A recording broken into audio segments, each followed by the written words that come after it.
Magandang araw mga kabiyahero. Dito po ulit tayo ngayon.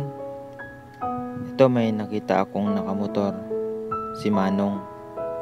Ang kanyang motor ay punong-puno ng karga. Halos siya hindi na po makita, paa na lang po ay nakikita sa kanya. Sana lagi ka pong mag-iingat, Manong. Sana din po kabayan ka po palagi. Di namin alam yung sitwasyon mo. Alam kong nahihirapan ka rin sa sitwasyon na yan. Pero alam kong pinipilit at kinakaya mo. Di namin alam kung ano yung buhay mo. Ayan po, nakikita ko lang na pinipilit mong lumaban kahit sa anong hirap ng buhay. Lalo na sa panahon natin ngayon. So kita nyo naman, di ba? Di iniinda ni Manong sobrang dami ng karga niya.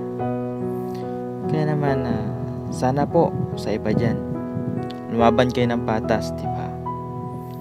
Yung iba nagpilit sumikap para maiahon at may taguyod ang buong pamilya.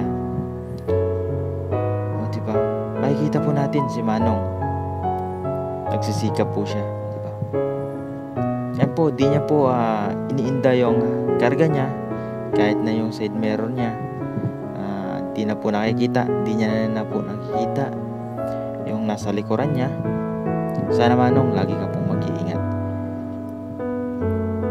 Sana po next time Manong huwag mo na pong ulitin na ganyan, kasi di natin alam, aksidente po yan.